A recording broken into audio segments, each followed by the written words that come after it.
Hello दोस्तों, book glance में आपका स्वागत है।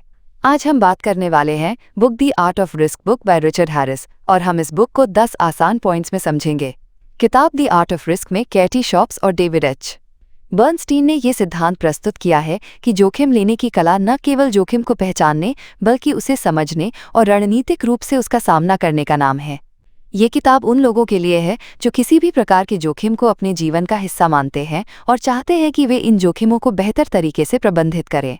ये किताब विशेष रूप से उन लोगों के लिए उपयोगी है जो व्यक्तिगत जीवन, व्यवसाय या पेशेवर निर्णयों में जोखिम उठाने के लिए तैयार हैं।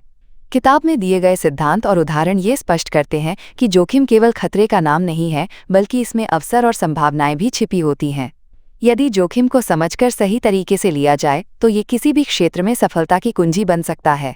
कैटी शॉप्स और डेविड एच बर्नस्टीन ने इस किताब में जोखिम को एक सकारात्मक दृष्टिकोण से देखा है जो जीवन को अधिक समृद्ध और रोमांचक बना सकता है, जब तक कि इसे ठीक से और सही रणनीति के साथ लिया जाए।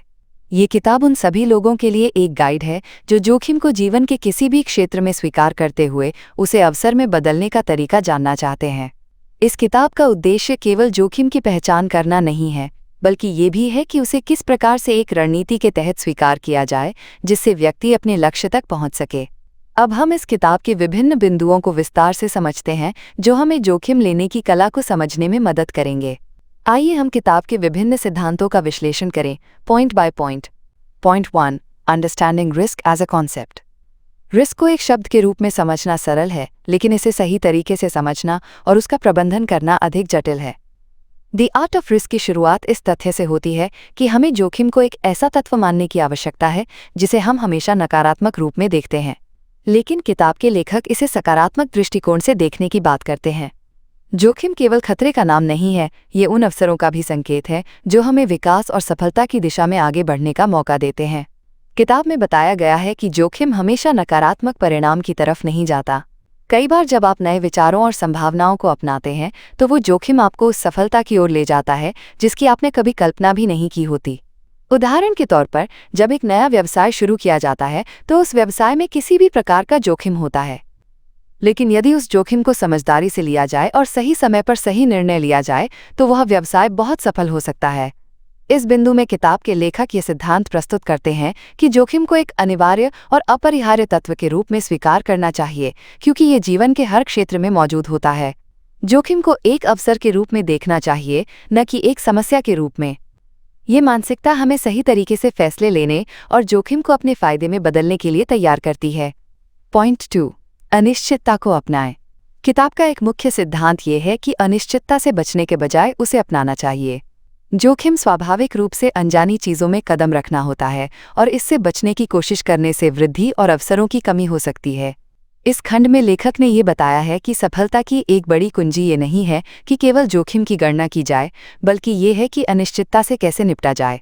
किताब में कई उच्च जोखिम वाले पेशों के उदाहरण दिए गए हैं, जैसे वित्त, चिकित्सा और यहाँ तक कि रोजमर्रा के निर्णय लेने में भी, ये दिखाने के लिए कि जो लोग अनिश्चित माहौल में थ्राइव करते हैं वे साहसिक निर्णय लेने में अधिक सक्षम होते हैं। इसका मुख्य बिंदु ये है कि जोखिम को कम करने की पारंपरिक सोच के बजाय अधिक उन्नत दृष्टिकोण ये है कि गणनात्मक जोखिम के लाभ को अधिकतम किया जाए। लेखक बताते हैं कि जो लोग अनिश्चितता को सही तरीके से संभालते हैं वे अक्सर उन लोगों की तुलना में अधिक लचीले होते हैं जो किसी चुनौती का सामना करते समय डर जाते हैं या अधिक सोचते हैं। इस मानसिकता को अपनाकर लोग बेहतर तरीके से अचानक आने वाले अवसरों का फायदा उठा सकते हैं। अंततः ये समझना कि अनिश्चितता जीवन का एक अनिवार्य हिस्सा है, व्यक्तियों को जोखिम के साथ एक स्वस्थ संबंध बनाने में मदद करता है। जब इसे नियमित रूप से अपनाया जाता है तो ये लोगों को बदलाव के प्रति अनुकूलन और लगातार विकसित होने में सक्षम बनाता है, जो व्यक्तिगत और पेशेवर विकास का एक महत्वपूर्ण हिस्सा है। पॉइंट 3, मानसिकता और निर्णय लेने की प्रक्रिया। किताब में एक और महत्वपूर्ण बिंदु ये है कि मानसिकता और हमारी निर्णय लेने की प्रक्रिया सीधे तौर पर एक दूसरे से जुड़ी होती है। लेखक ने ये स्पष्ट किया है कि एक व्यक्ति की मानसिकता जोखिम को कैसे देखता है वो उस व्यक्ति के निर्णयों को प्रभावित करता है। अगर कोई व्यक्ति जोखिम को डर के रूप में देखता है तो वह उसे टालने की कोशिश करेगा, लेकिन अगर उसे अवसर के रूप में देखा जाए तो वह उसे अपनाने के लिए अधिक तैयार होगा। इस खंड में ये भी बताया गया है कि सही मानसिकता के साथ व्यक्ति अपने निर्णयों को कम भावनात्मक और अधिक तर्कसंगत बना सकता है। उदाहरण के तौर पर निवेशक जो लगातार बाजार में उतार चढ़ाव का सामना करते हैं, वे अधिक स्थिर मानसिकता वाले होते हैं, क्योंकि वे जोखिम को एक अस्थायी समस्या के रूप में देखते हैं, न कि एक दीर्घकालिक बाधा के रूप में। इसके अलावा जोखिम के साथ निर्णय लेने की प्रक्रिया में संज्ञानात्मक पक्षपाती भी एक प्रमुख भूमिका निभाते हैं। लोग अपनी पसंद और पूर्वाग्रहों को कई बार अपनी निर्णय प्रक्रिया में सम्मिलित करते हैं, जो गलत फैसले ले सकते हैं। किताब ये भी सुझाती है कि फैसले लेते समय अपनी मानसिकता को जागरूक रखना और संभावनाओं को खुलकर देखना महत्वपूर्ण होता है। अंत में यह कहा जा सकता है कि मानसिकता को सही दिशा में विकसित करने से लोग अधिक स्पष्टता के साथ निर्णय ले सकते हैं और उन्हें आने वाले जोखिमों के साथ भी बेहतर तरीके से निपटने का अवसर मिलता है। पॉइंट 4, जोखिम और अवसर के बीच संतुलन। किताब का चौथा बिंदु ये बताता है कि जोखिम और अवसर के बीच संतुलन बनाए रखना सफलता की कुंजी है। लेखक के अनुसार जो लोग केवल जोखिम से बचते हैं, वे अवसरों को भी खो देते हैं। वहीं जो लोग हर जोखिम को अपनाने की कोशिश करते हैं, वे अनावश्यक और बुरे निर्णय ले सकते हैं। इसलिए ये जरूरी है कि व्यक्ति समझे कि जोखिम को किसे और कब लेना चाहिए और किसे नकारना चाहिए। इस संदर्भ में लेखक ने जोखिम की समझ और सकारात्मक सोच के बीच अंतर को स्पष्ट किया है। अगर हम किसी भी परिस्थिति को केवल डर और अनिश्चितता के रूप में देखें, तो हम उन अवसरों को नहीं पहचान सकते जो उस जोखिम के भीतर छुपे होते हैं। लेकिन जब हम जोखिम को एक अवसर के रूप में देखना शुरू करते हैं, तो हमें संभावनाओं की एक पूरी दुनिया दिखाई देती है। उदाहरण के तौर पर एक नया व्यवसाय शुरू करना अपने आप में एक बड़ा जोखिम हो सकता है, लेकिन अगर सही रणनीतियों के साथ किया जाए तो वही व्यवसाय अपार अवसरों का द्वार भी खोल सकता है। किताब में ये बताया गया है कि इस तरह के जोखिम को पहचानने और समझने की क्षमता एक व्यक्ति को बाजार में अधिक प्रतिस्पर्धी बना सकती है। अंत में संतुलित जोखिम लेने की रणनीति ये है कि हम जोखिम को पूरी तरह से नकारने के बजाय इसे समझें, सावधानीपूर्वक विश्लेषण करें और सही अवसरों पर उसे अपनाएं। इससे हमें अधिक स्थिर और लाभकारी निर्णय लेने में मदद मिलती है। पॉइंट 5, अनिश्चितता को गले लगाना।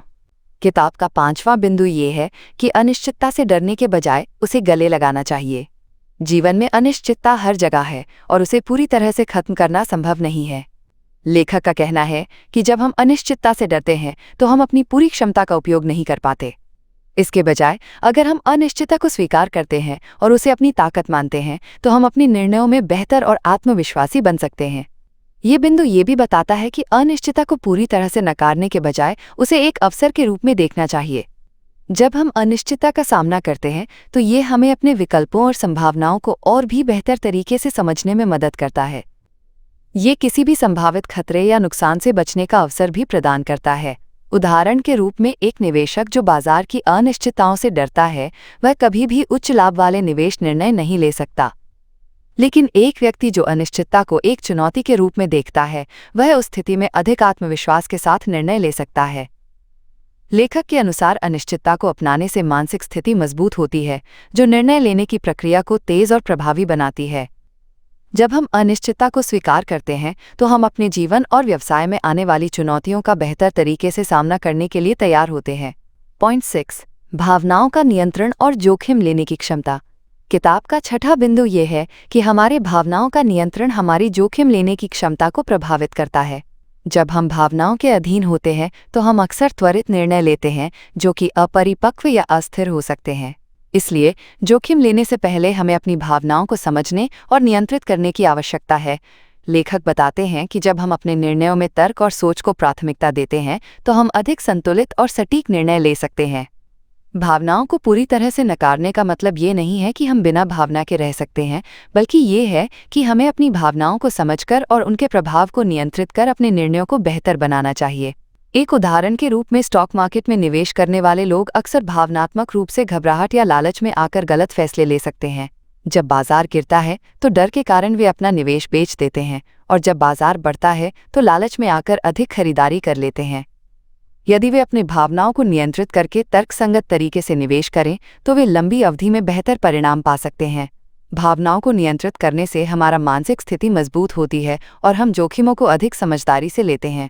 इससे हमारी निर्णय लेने की क्षमता पर सकारात्मक प्रभाव पड़ता है, जिससे हम किसी भी स्थिति में आत्मविश्वास से भरे रहते हैं। पॉइंट 7, अनिश्चितता को स्वीकारना और इसके साथ जीना। किताब का 7वां बिंदु ये है कि अनिश्चितता को स्वीकारना और इसके साथ जीने की कला हमें अधिक प्रभावी रूप से जोखिम लेने में मदद करती है। जीवन में कुछ भी निश्चित नहीं होता और किसी भी निर्णय का परिणाम पूरी तरह से पूर्वानुमान नहीं किया जा सकता। इसलिए जो लोग अनिश्चितता से डरते हैं वे अक्सर जोखिमों से बचने की कोशिश करते हैं और इस प्रकार वे अवसरों से भी वंचित हो जाते हैं। लेखक के अनुसार हमें अनिश्चितता को एक सामान्य स्थिति के रूप में देखना चाहिए और इससे निपटने के लिए अपने मानसिक दृष्टिकोण को तैयार करना चाहिए। जब हम ये समझते हैं कि जीवन में अनिश्चितता और जोखिम दोनों ही अपरिहार्य हैं, तो हम उन्हें एक चुनौती के रूप में लेने के बजाय एक अवसर के रूप में देखने लगते हैं। ये मानसिकता हमें अपने निर्णयों को अधिक संतुलित और विचारशील तरीके से लेने की क्षमता देती है।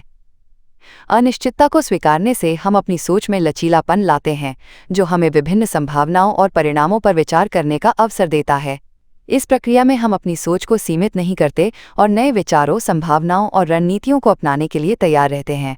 उदाहरण के तौर पर एक स्टार्टअप संस्थापक जो नए उत्पाद के विकास में लगा हुआ है, वो अनिश्चितता को नकारने के बजाय उसे अपने लाभ में बदलने की कोशिश करता है। वो बाजार की बदलती परिस्थितियों को समझता है और अपने उत्पाद को उसी के अनुसार समायोजित करता है। इस तरह की मानसिकता उसे विभिन्न जोखिमों का सामना करते हुए सफल बनने में मदद करती है। पॉइंट 8, जोखिम को नियंत्रित करना और उसे कम करना। द आर्ट ऑफ रिस्क का 8वां बिंदु यह है कि जोखिम को पूरी तरह से खत्म नहीं किया जा सकता, लेकिन इसे नियंत्रित और कम किया जा सकता है। इस विचार के अनुसार एक अच्छा जोखिम लेने वाला व्यक्ति जानता है कि हर निर्णय में कुछ न कुछ जोखिम होता है, लेकिन वह उन जोखिमों को समझकर और योजना बनाकर उन्हें न्यूनतम करने की कोशिश करता है। इसका मतलब ये नहीं है कि जोखिम को पूरी तरह से समाप्त किया जा सकता है, बल्कि ये है कि हम इसे अधिक समझदारी से और नियंत्रित तरीके से लेंगे। लेखक का मानना है कि जोखिम को नियंत्रित करने का सबसे प्रभावी तरीका है स्मॉल स्टेप्स या छोटे कदमों में जोखिम को लेना। इसका मतलब है कि बड़े और अनिश्चित जोखिमों को छोटे हिस्सों में बांटकर उन पर काम करना, जिससे आपको समय समय पर स्थिति का मूल्यांकन करने का मौका मिलता है। ये न केवल जोखिम को कम करता है, बल्कि आपको ये भी समझने का अवसर देता है कि किस स्थिति में आपका निर्णय सही है और किसमें सुधार की आवश्यकता है। उदाहरण के लिए, यदि आप किसी निवेश में पैसा लगाने जा रहे हैं, तो पूरी राशि एक साथ निवेश करने के बजाय आप इसे छोटे हिस्सों में निवेश कर सकते हैं और हर हिस्से पर अलग अलग समयों में नज़र रख सकते हैं। इससे आपको ये समझने में मदद मिलती है कि कौन सा निवेश रणनीति बेहतर काम कर रही है और कहाँ पर सुधार की ज़रूरत हो सकती है।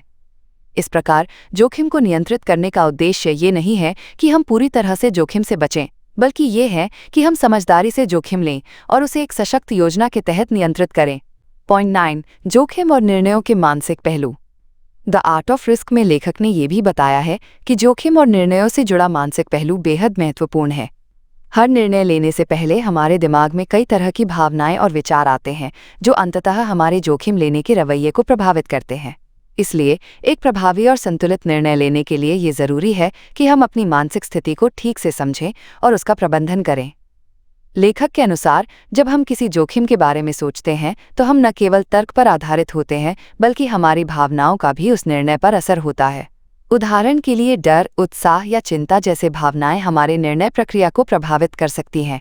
यही कारण है कि हमें अपनी मानसिक स्थिति को पहचानने और नियंत्रित करने की आवश्यकता होती है, ताकि हम तर्कसंगत निर्णय ले सकें और बिना किसी अनावश्यक तनाव या डर के जोखिमों का सामना कर सकें। इसके अलावा निर्णय लेने से पहले हम जो सोचते हैं और महसूस करते हैं, वो भी हमारी जोखिम लेने की प्रवृत्तियों को प्रभावित करता है। जैसे कि जब हम कोई नया व्यवसाय शुरू करने का सोचते हैं, तो हमारे मन में आने वाले डर और चिंता उन जोखिमों को नकारात्मक रूप में देख सकते हैं। लेकिन अगर हम अपने डर को पहचानकर उसे नियंत्रित कर सकें, तो हम उस जोखिम को एक अवसर के रूप में देख सकते हैं। अंततः जोखिम को सही तरीके से समझने और उसे मानसिक दृष्टिकोण से प्रबंधित करने की क्षमता हमें निर्णयों में संतुलन और स्पष्टता बनाए रखने में मदद करती है। पॉइंट 10, लंबी अवधि में जोखिमों का मूल्यांकन और लाभ। द आर्ट ऑफ रिस्क के अंतिम बिंदु में लेखक ने ये बताया है कि जोखिम लेने का मूल्य केवल तात्कालिक परिणामों में नहीं, बल्कि लंबी अवधि में भी देखा जाता है। ये बिंदु उन व्यक्तियों और संस्थाओं के लिए महत्वपूर्ण है जो केवल तात्कालिक लाभ के बजाय भविष्य में प्राप्त होने वाले लाभों को प्राथमिकता देते हैं। लंबे समय तक जोखिम लेने का उद्देश्य केवल तात्कालिक जीत नहीं, बल्कि विकास और समृद्धि के लिए एक स्थिर आधार तैयार करना होता है। लेखक का कहना है कि हम में से अधिकतर लोग तात्कालिक फायदे को देखकर जोखिम लेते हैं, और इसके परिणाम स्वरूप हमें यह समझने में कठिनाई होती है कि कुछ जोखिम केवल समय के साथ ही अपना सही मूल्य दिखाते हैं। उदाहरण के लिए, यदि आप किसी स्टार्टअप में निवेश करते हैं, तो हो सकता है कि पहले कुछ वर्षों में आपको कोई खास मुनाफा ना मिले, लेकिन जैसे जैसे कंपनी बढ़ती है, वह निवेश बहुत अधिक मूल्यवान हो सकता है। इस दृष्टिकोण से जोखिम का मूल्यांकन करते समय हमें न केवल वर्तमान बल्कि भविष्य के लाभों और अवसरों को भी ध्यान में रखना चाहिए। समय के साथ आपकी जोखिम लेने की क्षमता और समझ भी विकसित होती है और ये आपको अधिक परिपक्व और सूझबूझ वाले निर्णय लेने में मदद करती है। लेखक का ये मानना है कि जो लोग लंबी अवधि में सोचते हैं वे अक्सर छोटे और तात्कालिक लाभों को छोड़कर बड़ी सफलता हासिल करते हैं। इसलिए जोखिम लेने में केवल तात्कालिक परिणामों का मूल्यांकन नहीं करना चाहिए, बल्कि ये भी समझना चाहिए कि समय के साथ ये जोखिम कैसे विकसित हो सकते हैं और क्या लंबे समय में इससे अधिक लाभ हो सकता है। निष्कर्ष: the art of risk. The art of risk पुस्तक हमें जोखिम लेने के विभिन्न पहलुओं को समझाने में मदद करती है। इस पुस्तक में लेखक ने ये सिद्धांत प्रस्तुत किया है कि जोखिम केवल नकारात्मक नहीं होता, बल्कि ये विकास, परिवर्तन और अवसर का भी स्रोत हो सकता है। जोखिम लेने की कला को समझने के लिए एक तर्कसंगत, विश्लेषणात्मक और दीर्घकालिक दृष्टिकोण की आवश्यकता होती है। लेखक के अनुसार जोखिम को हमेशा नकारात्मक रूप में नहीं देखा जाना चाहिए। एक कुशल जोखिम लेने वाला व्यक्ति केवल वर्तमान परिस्थितियों पर ध्यान नहीं देता, बल्कि भविष्य में उत्पन्न होने वाले अवसरों और परिणामों को भी ध्यान में रखता है। यह पुस्तक हमें यह सिखाती है कि यदि हम सही तरीके से जोखिमों का मूल्यांकन करें और सही समय पर कदम उठाएं, तो हम खुद को बेहतर और समृद्ध भविष्य की ओर अग्रसर कर सकते हैं। इसके अतिरिक्त जोखिम से जुड़ी अनिश्चितता और भय को समझकर हम अधिक आत्मविश्वास और सावधानी से निर्णय ले सकते हैं। जोखिम का सही उपयोग करने के लिए हमें आत्म जागरूकता और एक स्थिर मानसिकता की आवश्यकता होती है। इसी तरह से जब हम अपने निर्णयों को लेकर खुले विचारों और आत्मविश्वास के साथ कदम उठाते हैं, तो हम दीर्घकालिक सफलता और संतुष्टि की दिशा में बढ़ सकते हैं। अंत में द आर्ट ऑफ रिस्क हमें ये सिखाती है कि जोखिम लेना केवल साहस का काम नहीं, बल्कि ये एक समझदारी और सूझबूझ भरी प्रक्रिया है। सही समय पर सही जोखिम लेना हमें नए अवसरों और अधिक मूल्यवान परिणामों की ओर ले जा सकता है। इसलिए इस पुस्तक के सिद्धांतों को अपनाकर हम जीवन में सफल निर्णय ले सकते हैं और एक समृद्ध भविष्य की दिशा में बढ़ सकते हैं।